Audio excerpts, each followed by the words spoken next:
Hi, and welcome to your next episode. So, after parenting throughout my 20s, 30s, and 40s, I'm about to embark on a new adventure as an empty nester.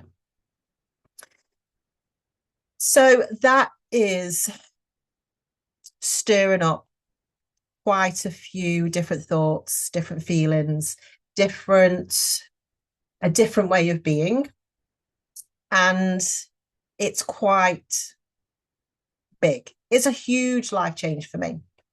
So I had my first child just shy of me turning 20. And then I had the twins when I was 32. So went from teen mum to mature mum, not quite geriatric, I don't think.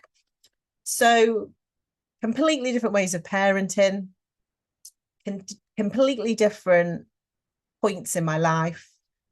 And I'm now coming to the point where my youngest will be turning 18 in the summer, which for them we're smack bang in the middle of A-level season at the moment for them, and they'll be going on to their next steps, university, moving away for that next phase in their life.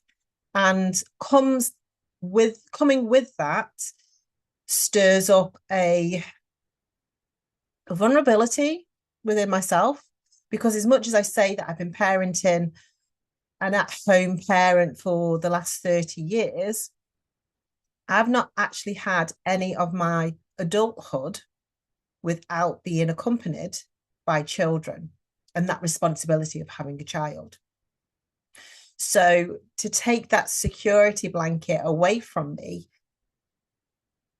is stirring up a sense of uncertainty, as well as excitement as well. Because as much as I've perhaps complained in the past about having no free time, or my free time is structured around their timetable, it's actually going to take those stabilizers away from me. And then I'm going to be left exposed, not having the children to quote unquote hide behind. And I'll be standing out on my own, which is exciting. It's also a bit nerve wracking as well, because I'll be doing stuff on my own. Now, when you've got kids, it's easy to put on a brave face, be brave, and go to these places that you've never been to before.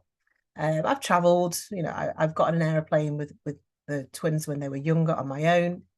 I've got in the car, we've gone on little adventures, I've done all of that, but that's all comes with that kind of bravado as you're the parent. So basically, you need to do it, pull your big girl pants up and just do it. Whereas if I haven't got that kind of motivation, it's like, oh, it's just me. It's just little old me feeling exposed and a little bit vulnerable. I mean, my plan is that I want to do some solo traveling, get on an aeroplane. It's a little adventure for myself, but I've never actually done it on my own. And that feels big. So I've decided to document this newfound freedom.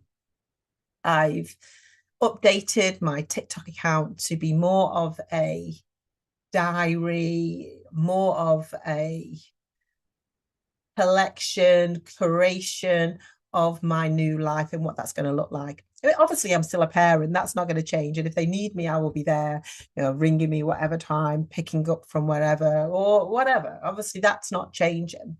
What's going to change is my day to day, and not having to fit in the gym around their schedule, not having to fit in the shopping around picking them up, dropping them off, and everything else.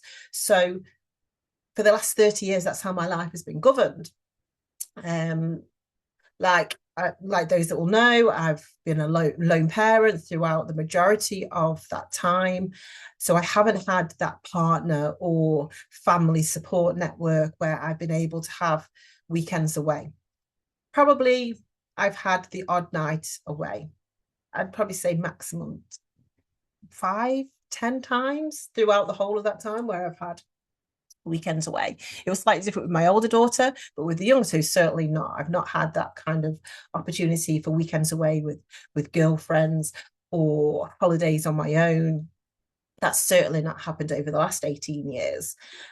So being able to do that is something that is very different for me, and something that I am trying to get my head around.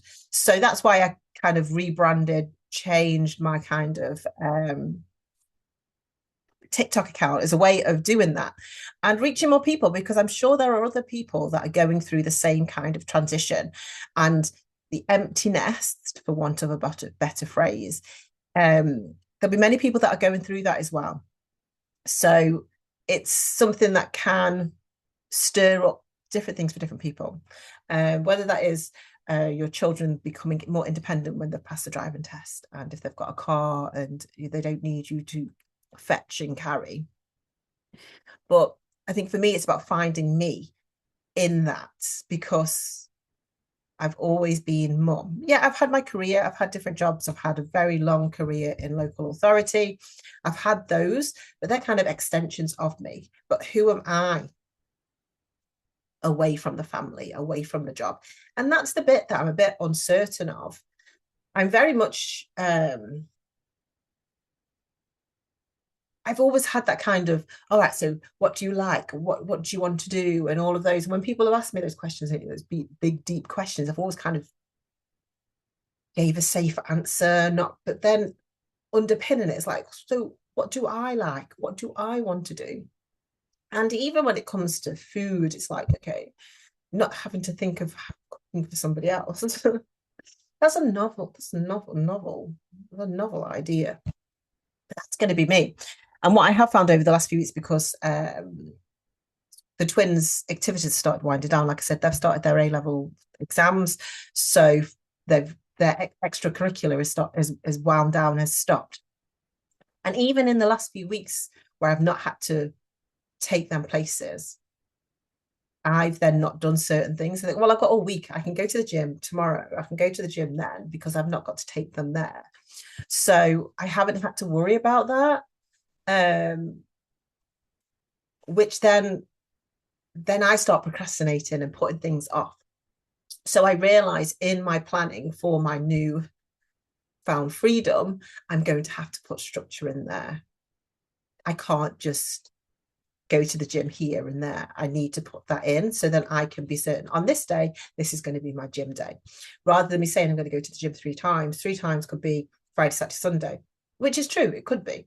But that means what I'm doing all week. And it's that, therein lies the problem. So I need to have set days when I would go to the gym, a bit like when they had set days with their rugby training. I need those set days for my own gym training sessions, so I can be quite, I know what the expectation is. Same as like doing my shopping and things like that. Probably have a day for doing that. And that kind of thing. So I realize that routine does work well with me. It holds me accountable, but it also enables me to create that routine and that balance. So I'm able to do that. So, and part of that as well is that I've taken up a new hobby, and I'm doing that Monday evenings. And that's something that's not work related, because I'm very mindful as well that I don't want to spend my free time working, because I have my part-time job where I work in a school. I am also self-employed within my wellness breathwork practitioner and my business UNFUNK Your Soul. And I don't want to just, outside of school, work on UNFUNK Your Soul, not UNFUNK Your Soul, working on in school. I need something for me. Part of that is going to the gym, but then it's not just the gym, because the gym is something that I would do. That's my given, that's my non-negotiable. So I need to find something else for me. So hence me starting a new hobby. That's something I'll share more about that and how that's going. I've got to get some equipment as well to enable me to practice. And once I start finding my groove with that, I will share more about my newfound hobby. It's something that I've wanted to do for many, many years. And when I went for my first lesson, I was told that when I'd had this conversation with the person that's delivering the session for me, he was like, "You said this years ago. You said that you wanted to do this years ago." And I'm like, "Oh, I just thought it was over the last few years." He goes, "No, when you came here and you like in my old job," he was very much, "Yeah, you said this then." I was like, "Okay, so I am, it's not that I've manifested it. I now have more capacity to take that on board. Obviously, I'm many years older, so probably not, my brain's not as switched on as what it used to be, as I found the first lesson very overstimulating. But it's something that I want to do for me. And that's it. So I will share more about my newfound hobby soon. But it is exciting, and it's very much me. I have spoken to a couple of friends and told them what this new hobby is. There's no secrecy around it. It's just something that I want to do for myself, not have to advertise everything everywhere. So yeah, so that's for myself, and that's something that is going to enable me to fill my time and fill my cup and bring me joy. And that's something that I really want to kind of focus on, those joyful activities, what fills me up, what brings me joy, and making more time for me and what I want to do, like I say, outside of the business, outside of work, and putting things in the diary. Like I say, I'm very much procrastinated. That is something that is still stuck around. I have these ideas where, oh yeah, I really want to do that. And I'll look at tickets, I'll look at dates, and then I don't do anything with it. So that's something that I am working on this year, where I'm saying yes to more things, but actually booking things in rather than just thinking about it. And that's something that I'm, like I say, it's something that I'm working on. It's something that I'm building on, and it's something that is for me. And I think that's the most important thing through all of this is when I turned 50 this year, it's a significant chapter. It's a chapter where everything changes. My eldest turned 30 early this year. My youngest are turning 18 in the summer. And there's me at 50 years of age. What am I doing for myself? How do I want to live this big, bold, beautiful life? I'm very clear on the legacy that I want to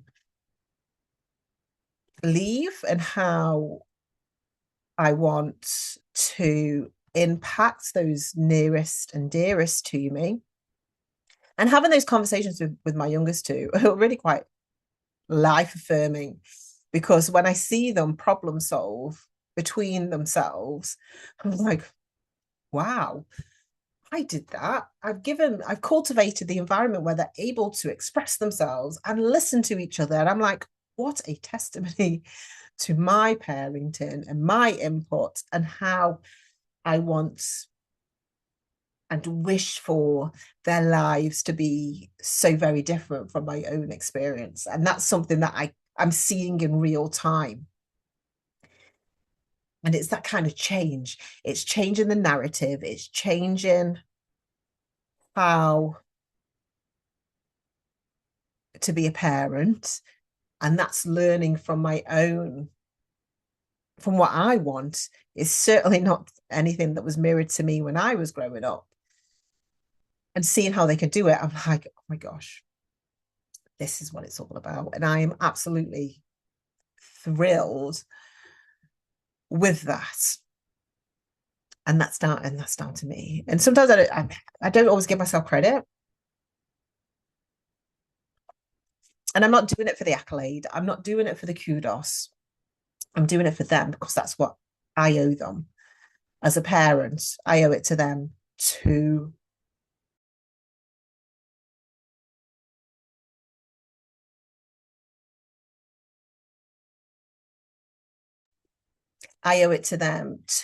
be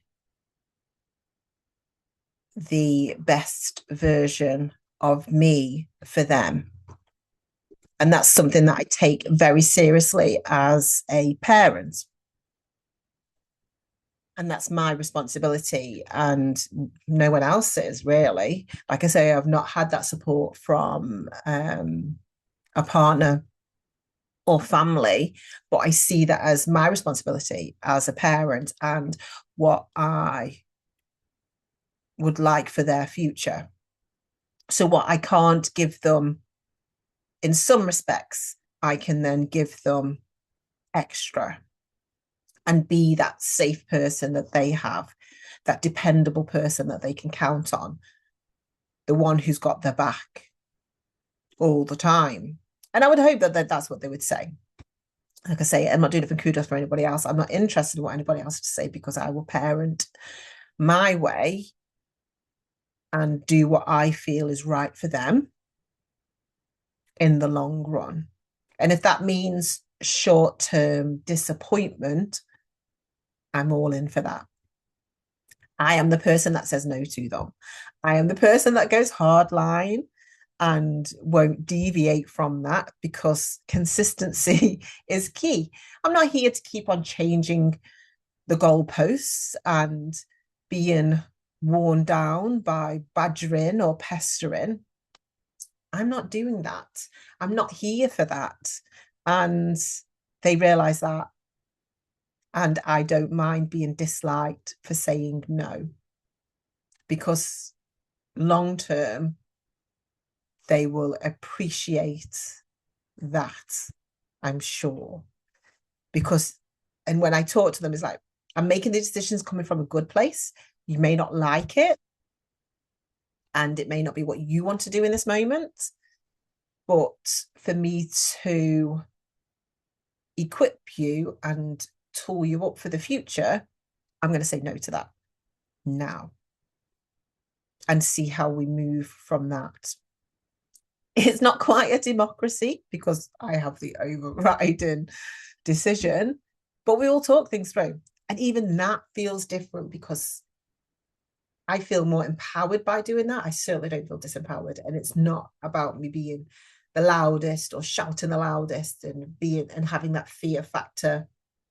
It's not at all. I want to be able to articulate my thoughts and feelings across calmly and give a valid point of view rather than shout and scream and be the loudest and this is my house and you do as I say. No. We'll talk things through and I will be calm and I will explain and I will say why I don't feel that's a good idea at this time. But it's something that we can come back to another time. And I think they appreciate that. And we have conversations about their friends and their parents. But I'm doing things my way. This is not, like I say, this is not something that I seen modeled when I grew up. This is how I found my way. And that's working for me and my children. And something I'm not going to shy back from, even when they were younger. And I was like, very much like, they're not having computer games. I'm not going to go out and buy them. I was the parent I made it very clear. I was never going to go into any kind of debt for Christmas, holidays. I wasn't the parent that bought them the latest trainers or clothes. They were always looked after in ways where they did have clothes and they did have anything that they wanted in some respects, but then within reason. Like even one of them was passed the driving test. And we had the conversation about car insurance and having her insured on my car, which I was all for until I seen the price. And then I was like, I cannot justify, even if it means my daughter gaining independence, I cannot justify spending that amount of money for you to drive my car as and when I'm not using it. It seemed a lot of outlay